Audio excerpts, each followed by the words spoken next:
சூர்யா சொல்லுங்க. இல்லை, நான் வந்து இந்த விஷயம் பற்றி பேசலான்னா மீண்டும் பிஜேபி அதிமுகனா ராமதாஸ் அவர்கள் என்ன கேட்டார்? அதானி அவர்கள் சென்னைக்கு வந்ததாக சொல்லப்படுகிறது, முதல்வரை சந்தித்ததாக சொல்லப்படுகிறது. இது அவர் மட்டும் சொல்ல, பத்திரிகையில் இருக்கக்கூடியவர்கள், பத்திரிகையாளர்கள் எல்லாருமே கேட்டது தான். அன்றைக்கி அவர் சென்னைக்கு வந்திருக்காரு, எங்கே போனார், யாரை பார்த்தாருன்றது இன்றைக்கி வரைக்கும் தெரியல.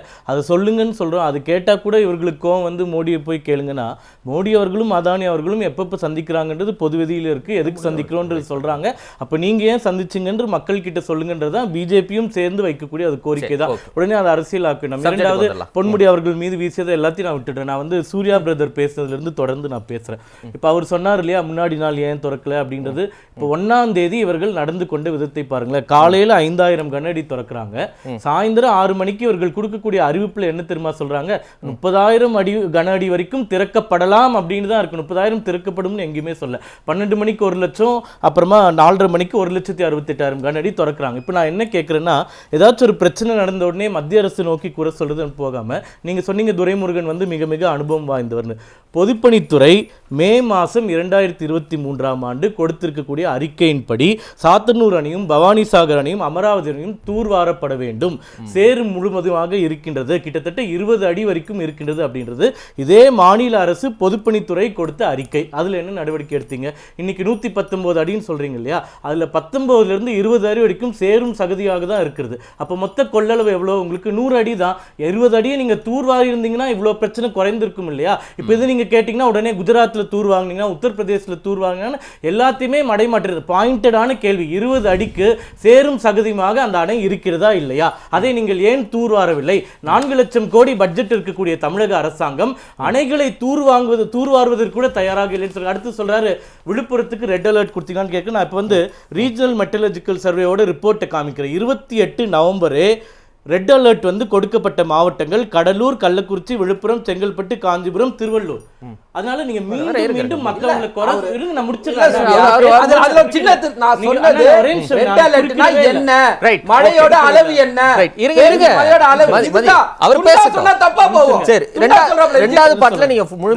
ரெட் அலர்ட்னா 20 சென்டிமீட்டருக்கு மேல மழை பெய்யும். என்னுடைய கருத்து முடிச்சிடுறேன். இப்போ சரியான கருத்து சேரணும்.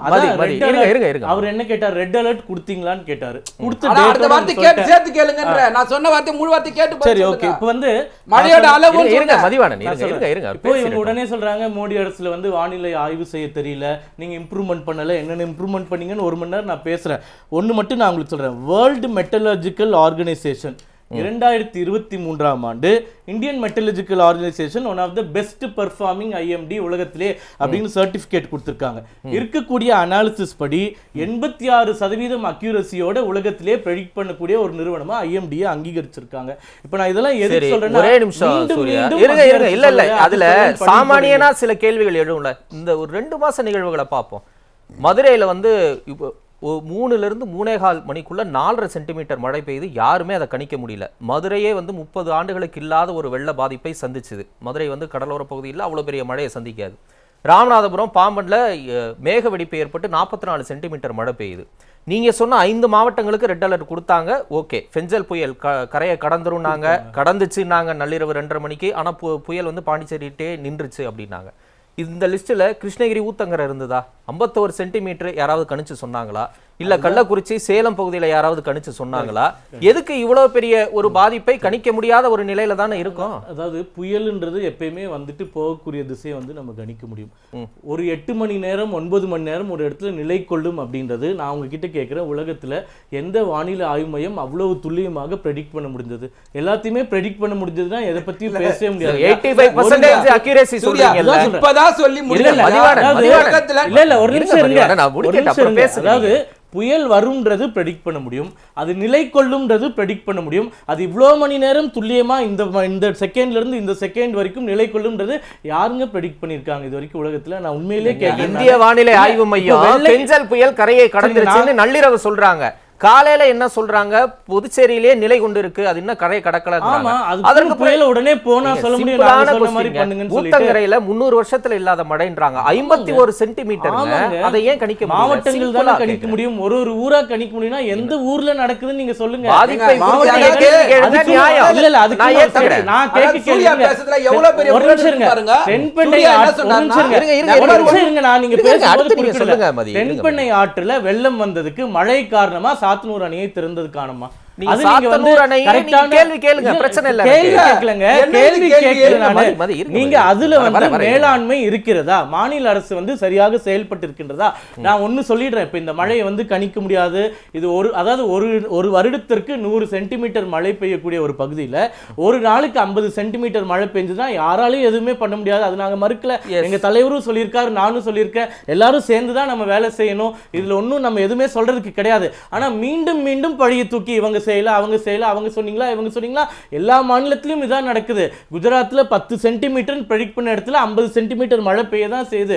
ஒடிசால வருண் கிணறு ஃபெயில் ஆகுதான் செய்யுது. அதனாலதான் இவ்வளவு பாதிப்பு. நம்மளால அக்யூரேட்டா எல்லாம் பண்ண முடியும்னா எந்த இடத்துலயும் எந்த பாதிப்புமே வராது. சூர்யா, இல்ல வரலாறு காணாத, இல்ல வரலாறு காணாத நடக்கக்கூடிய சமீபத்துல நடந்த சைக்ளோன் கூட பாருங்க, ஒரு ஊரே அடிச்சிட்டு ஆமாங்க. போகுது. ஸ்பெயின்ல பார்த்தோம், predict பண்றாங்க. துபாய் பாலைவனத்துல மழை பெய்ஞ்சு என்ன வெள்ளம் போகுது. கேள்வினா, நம்ம அதுக்கு எவ்வளவு தயாராயிருக்கோம்? இப்ப ஒரே நிமிஷம் இருங்க. அன்புமணி ராமதாஸ் ஐயா நேத்து பத்திரிகையில சொன்னார், நீங்களும் உங்க டிவில போட்டீங்க.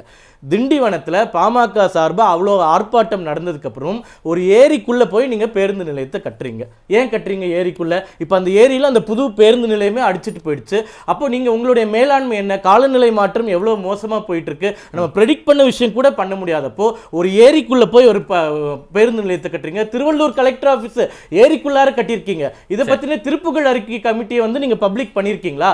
நீங்க வந்து இன்னைக்கு நான் இந்த விவாதத்துல இந்த சேனல்ல பலமுறை வந்துட்டேன், மழை சம்பந்தமா அன்னன்னைக்கு நடக்கக்கூடிய விஷயத்தை பேசுறமே தவிர அடுத்த 10 ஆண்டுகள் அடுத்த 20 ஆண்டுகள் இந்த ஆக்கிரமிப்புகளை அகற்றுவதற்கு என்ன பண்ண போறீங்க, ஏரி குளங்களை மீட்பதற்கு என்ன பண்ண, அதை பத்தி எதுவுமே பேசாம அன்னைக்கு மோடி கொடுக்கல, அன்னைக்கு மத்திய அரசு பண்ணலன்னு பழிய போட்டு போறதுல எந்த நியாயமே இல்ல. என்ன கொடுக்கல? இப்ப அவர் இல்ல, அவர் இப்ப சொல்றாருல ₹1 கூட கொடுக்கலன்னு. அக்டோபர் 31ஆம் தேதி வரைக்கும் ஸ்டேட் டிசாஸ்டர் ரிலீஃப் ஃபண்டுக்கு அது நமக்கு வர வேண்டியது. தவறான தகவல். கோடி ரூபாய் கொடுத்திருக்கிறது. 40,000 கோடி கேட்டாங்க. 40,000 கோடி கேட்டாங்க. கேள்வி கோடி கேக்குறாங்க. யார் கொடுத்திருக்காங்க? சூர்யா கிட்ட ஒரே ஒரு கேள்வி தான் கேக்குறேன். 4 கோடி ரூபாய் சிம்பிளா கேக்குறேங்க. 2000 கோடி கிடைக்குமா? 2000 கோடி கிடைக்குமா? 944 கோடி ஏற்கனவே கேட்ட 2000 கோடி. நேர்ல கேட்ட 2000 கோடி. ரைட். சுருக்கமா முடியும். 2014 அப்புறம் தமிழ்நாட்டுல வந்திருக்க எந்த மழை வெள்ள புயலுக்காவது ஒரு தடவை இந்த பிரதமர் மோடி அவர்கள் இங்க வந்து பார்த்திருப்பாரா? தாக்டே புயல் வரும்போது குஜராத்துக்கு போய் 1000 கோடி கொடுத்தீங்கல்ல, இறந்தவங்களுக்கு 2 லட்சம் ரூபாய் நிதி கொடுத்தீங்கல்ல, பாதிக்கப்பட்டவங்களுக்கு 50,000 ரூபாய் நிதி கொடுத்தீங்கல்ல, அதெல்லாம் எந்த அடிப்படையில் கொடுத்தீங்க? இந்த நாட்டுக்கு பிரதமரா, குஜராத்துக்கு பிரதமரா? சொல்லிருங்க. இல்ல, இப்போ நான் என்ன கேட்க விரும்புறேன்னா, இவங்க வந்து 30,000 கன அடி 10 மணின்னு சொல்லிட்டோம், படிப்படியா உயர்த்தணும்னு சொல்றாங்கல்ல. இப்போ 4:30 மணிக்கு 1,68,000 கன அடி ஆயிடுச்சு. படிப்படியா சொல்லி உயர்த்தினவங்க 40,000 எங்க வந்தது, 50,000 எங்க வந்தது, 60,000 எங்க வந்தது? அதற்கான அறிவிப்புகள் இருந்தா திமுக செய்தி தொடர்பாளர் இப்போ டிவியில காமிச்சிட்டாருன்னா அவர் சொன்னது உண்மைன்னு ஒத்துக்கலாம். அப்படி காமிக்க முடியலன்னா அவர் பொய் சொன்னாருன்றது நிரூபணம் ஆயிடுது. இரண்டாவது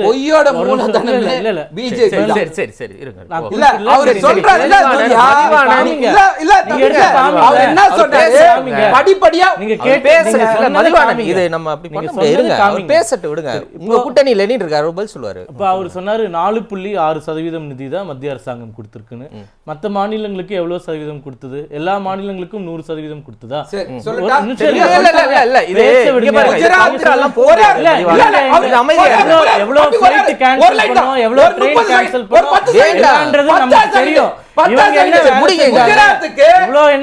குஜராத்துக்கு வெள்ள தடுப்பு நிதியா எவ்வளவு கொடுத்தாரு? நன்றி. 1050 கோடி ஒதுக்கிட்டு 1000 கோடி கொடுத்தீங்களா கொடுக்கலையா?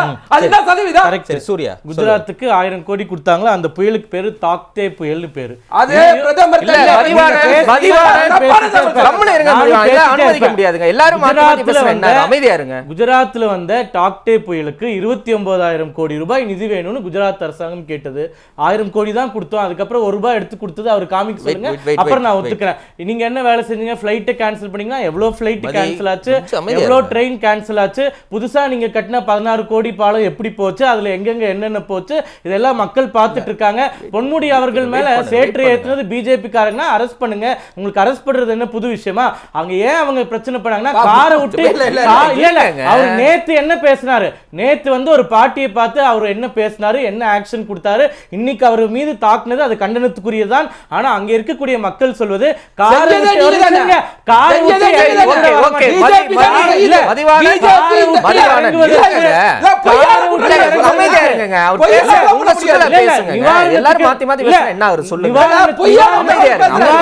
பார்வையிட வந்தவரு காரை விட்டு கூட இறங்க மாட்டேன்னா கோவத்துல இருக்கக்கூடிய அதை மக்கள் செய்யதான் கூட இல்லாம கூட இல்லாம கேடுகட்ட அமைச்சர்களை வச்சு